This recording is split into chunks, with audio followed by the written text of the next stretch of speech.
العالمين الرحمن الرحيم إياك نعبد وإياك نستعين اهدنا الصراط المستقيم صراط الذين أنعمت عليهم غير المغضوب عليهم ولا الضالين بسم الله الرحمن الرحيم قال المصنف رحمه الله تعالى ونفعنا به وبعلومه في الدارين آمين. Kita masih dalam pembahasan hal-hal yang disunahkan dalam wudhu. Terakhir kemarin kita membahas bahwa kesunahan yang terakhir kita bahas adalah wudhu itu disunahkan untuk berkesinambungan. Artinya antara anggota tubuh yang satu dengan anggota tubuh yang lain itu harus tetap berkesinambungan, dengan artian ketika membasuh anggota tubuh yang sekarang itu tidak diperbolehkan atau dianjurkan agar wata'ahudu akbin lan den sunahaken apa merhateke tumit wa mungkin lan lipatan mata wa mungkin lan muk wa huwa utawi muk iku tarful aini ujung mata pucuke mata alladzi kang yali jejeran apa alladzi al anfa ing irung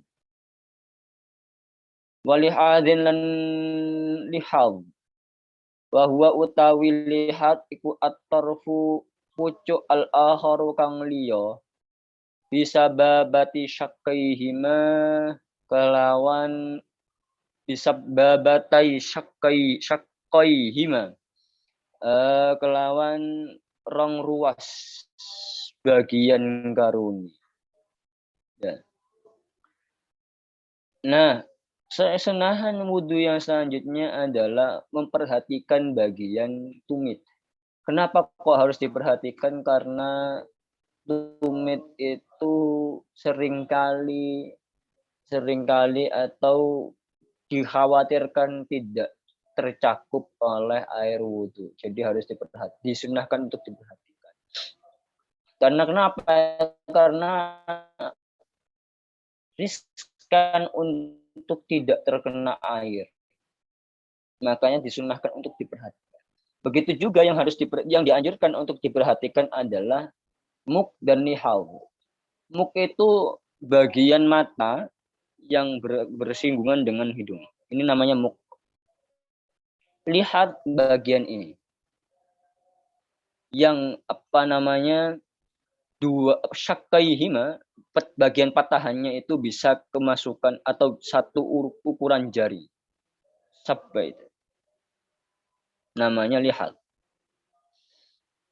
Wa mahallu nadbi ta'ahudihima utawi panggon kesunahane memperhatikan tumit lan muk iku idza lam yakun nalikane ora ana iku fi utawa idza lam yakun nalikane ora tinemu fi hima ing dalem akbin wa mukin apa ramsun kotoran yamna'u kang nyegah apa ramsun musul ma'i ing tumekane banyu ila mahallihi tumeka maring panggonane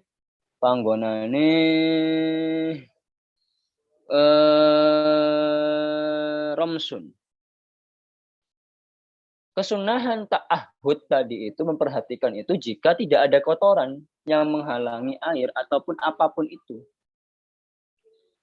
Kalau misalkan ada kotoran yang menghalangi air untuk bisa sampai ke tumit atau enggak gitu sampai ke ujung mata dalam artian muk ataupun lihat, maka bukan lagi sunnah tapi wajib, harus diperhatikan. Kenapa? Karena ada sesuatu yang menghalangi air untuk masuk ke pori-pori tumit atau enggak gitu ke muk ataupun lihat. Wa illa lan lamun ora dalam artian ada ramsun di situ fata'ahuduhuma mongko utawi memperhatikan akbin lan muk iku wajib Kama kaya dini fil majmu'in dalam kitab majmu' seperti yang sudah dijelaskan dalam majmu', kalau misalkan ada ramsun, ada kotoran ataupun apapun itu yang menghalangi air itu masuk ke pori-pori tadi itu, maka harus diperhatikan. Tidak lagi sunnah tapi wajib. Wala yusannu lan ora disunnahkan apa ghuslu batinil aini, basuh bagian jerone mata, tidak disunnah. Bola mata tidak perlu dibasuh, tidak disunahkan malah. Bahkan balik kola dawuh isine dawuh yukrohu din makruhaken apa li dorori krono yukrohu din makruhaken apa ghuslu batinil aini li dorori krono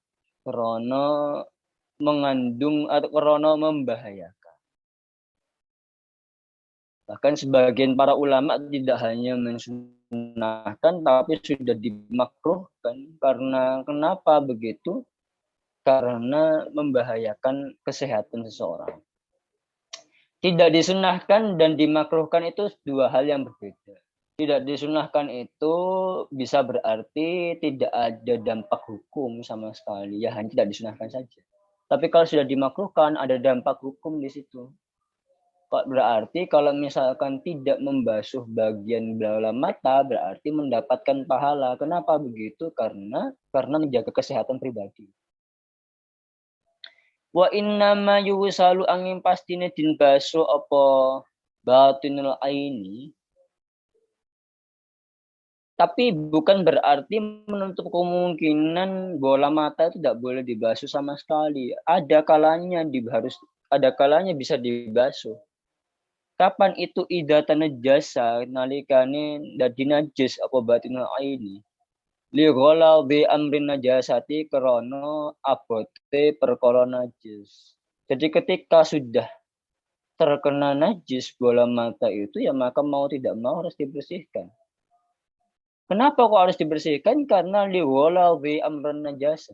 Li ghala bi amrin najasa. Karena bagaimanapun najis itu harus lebih diutamakan untuk dibersihkan. Kecuali kalau memang sudah susah sekali ya, itu sudah beda lagi. Wastiqbalul kiblat lan disunahaken madhep kiblat.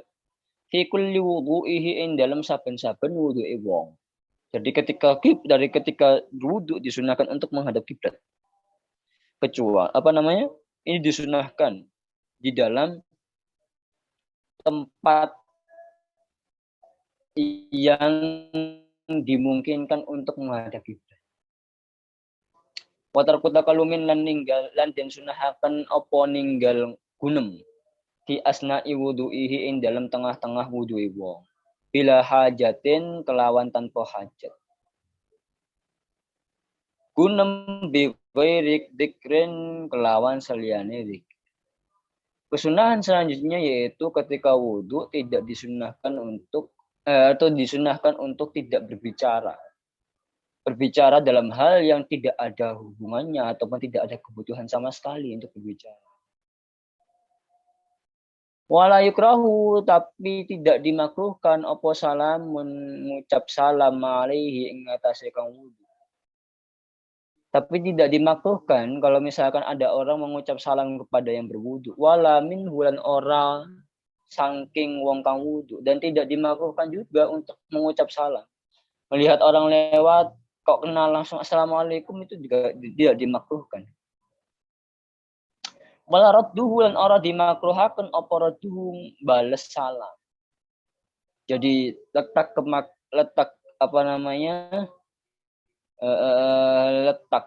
tidak disunahkannya adalah ketika seseorang itu berbicara yang tidak ada gunanya atau tidak ada kebutuhannya, bercanda atau bagaimana.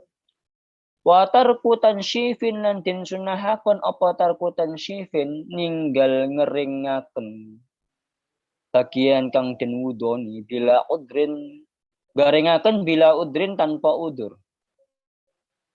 Lil ittiba'i krana manut pandang Kanjeng Nabi. Kesunahan selanjutnya adalah tidak mengeringkan anggota tubuh yang sudah terkena wudu.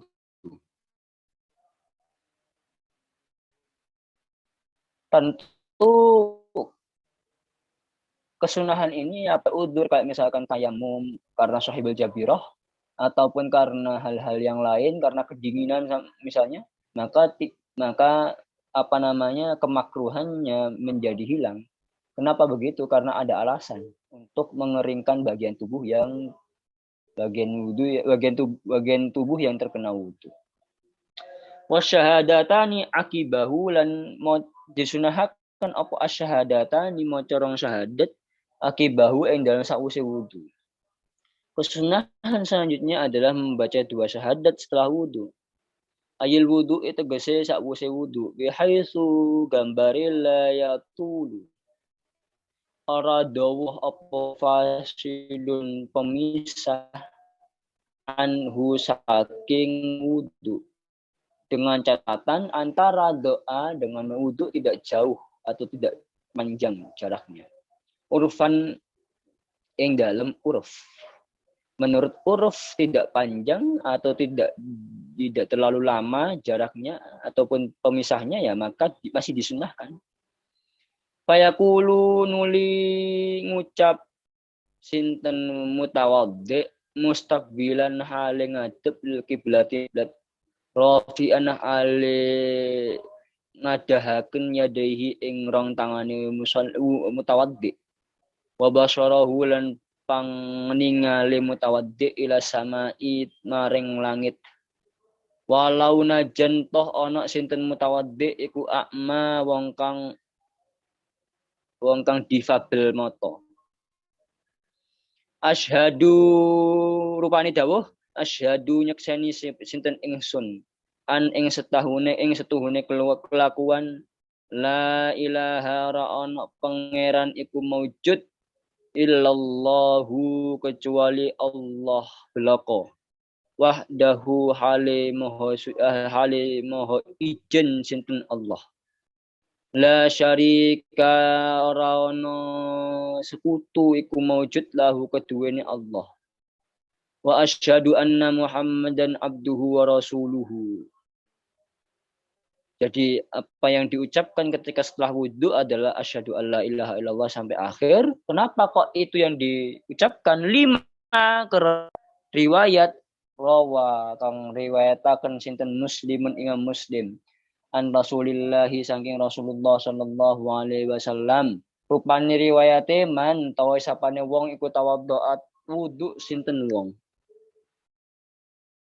Faqala nuli ngucap sinten wong rupane dawuh asyhadu alla ilaha illallah ila akhirih.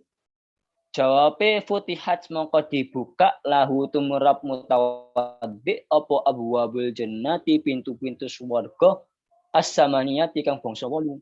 Jadi orang yang berwudu kemudian berdoa setelah wudu maka kata Nabi Muhammad 8 pintu surga dibuka bagi orang yang wudu itu yadkhulu min ayyiha syaa yadkhulu manjing sinten mutawaddi min ayyiha saking endi-endi syaa karep mutawaddi.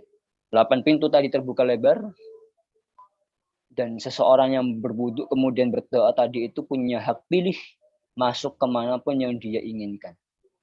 Zada nambahi sinten At-Tirmidzi Imam At-Tirmidzi. Allahumma ja'alni minat tawwabin waj'alni minal mutahhirin waj'alni minal mutatahhirin. Warawa al-Hakim lan Imam Hakim ngriwayataken wa sahahahu lan mensahihaken sinten al-Hakim hu ing hadis. Rupane hadis man utawi sapane wong iku tawaddo atau wudu sapa wong. Sumanuli qala dawuh sinten mutawaddi rupane dawuh subhanakallahumma wa bihamdika asyhadu an la ilaha illa anta astaghfiruka wa atubu ilaik. Kutiba maka dicatat firokin ing dalam lembaran-lembaran summa tubi anuli distempel apa rokin bitobiin kelawan nganggo stempel. Falam yukassar mongko ora digulung utawa ora disuwek apa rokin ila yaumil qiyamati tumeka sampai dina kiamat. Jadi kalau menurut hadis yang diriwayatkan oleh Hakim itu berarti nanti namanya dicatat di dalam sebuah lembaran, aktivitasnya dicatat, kemudian distempel, dan tidak akan pernah lenyap catatan itu. Tapi Imam Hakim itu di dalam khazanah ilmu hadis disebut termasuk orang yang mutasahil ya, termasuk Ibnu Hibban. Ailam yatatarraq orang nyentuh ilaihi maring rokin apa ibtalun pembatalan. Dalam artian kalau sudah tercatat di dalam rok tadi itu maka tidak akan pernah dibatalkan. Dalam artian berlaku statusnya itu sampai nanti di hari kiamat tidak akan pernah di-cancel. Tidak ada akan pernah lagi ada status cancel. Kama soha kayak dini bener hatta yaro hingga ningali sapa mutawaddi sawabahu ing ganjarane wong al azima kang gedhe. Tsumma yusolli nuli sholawat sinten wong wa yusalli mulan ngucap salam sinten mutawaddi ala sayyidina ing atase bendera kita rupane Muhammadin Nabi Muhammad wa ala ali sayyidina Muhammadin lan ing atase keluargane Sayyidina Muhammad. Wa yaqra'u lan ngucap sinten mutawaddi inna anzalnahu fi lailatul qadri ngucap inna anzalnahu fi lailatul qadri kadzalika kaya dene mengkono-mengkono donga mau salasan kelawan ping 3 bila raf'iyadin kelawan tanpa ngangkat tangan.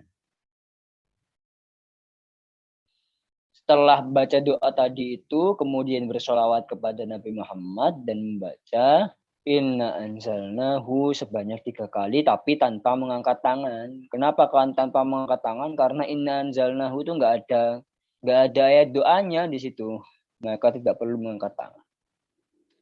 Wa amma du'aul a'dha'i al-masyhuri wa amma du'aul a'dha'i utawi dungo kanggo anggota tubuh al-masyhuri kang terkenal fala asgalahu ora ana dasare yuk tadu kang iso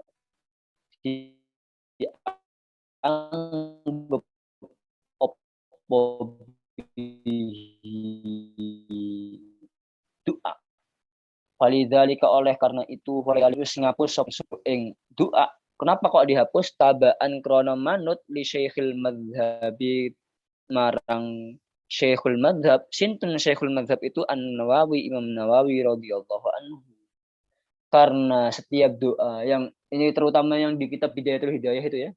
Karena doa yang ada itu menurut Imam Zainuddin bin Abdul Aziz itu tidak ada dasarnya atau dhaif lah ya katakan, maka tidak dicantumkan oleh Imam Zainuddin bin Abdul Aziz kayak Allahumma bayyid wajhi dan kawan-kawannya itu karena hadisnya tidak terlalu kuat. Imam Zainuddin akhirnya memilih untuk tidak mencantumkan. Kenapa begitu? Karena ikut terhadap Imam An-Nawawi. Imam An-Nawawi itu hanya mencantumkan hadis-hadis yang menurut beliau itu bisa dijadikan hujjah. Hanya yang bisa dijadikan hujjah. Jadi yang tidak bisa dijadikan hujjah tidak dicantumkan oleh Syekh Zainuddin. Wakila konon yastahabbu dan sunahaken apa ayyakula yen to dawuh sinten mutawaddi.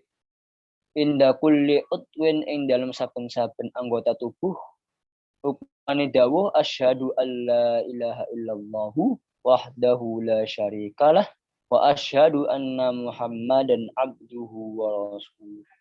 Setiap membasuh anggota tubuh disunahkan untuk mengucap asyhadu alla ilaha illallah wahdahu la syarikalah. Bukan sesudah, tapi setiap. anggota tubuh. Kenapa begitu? Li khobarin, karena ada hadis rawahu kang den riwayataken hu ing hadis sinten al mustawfidi.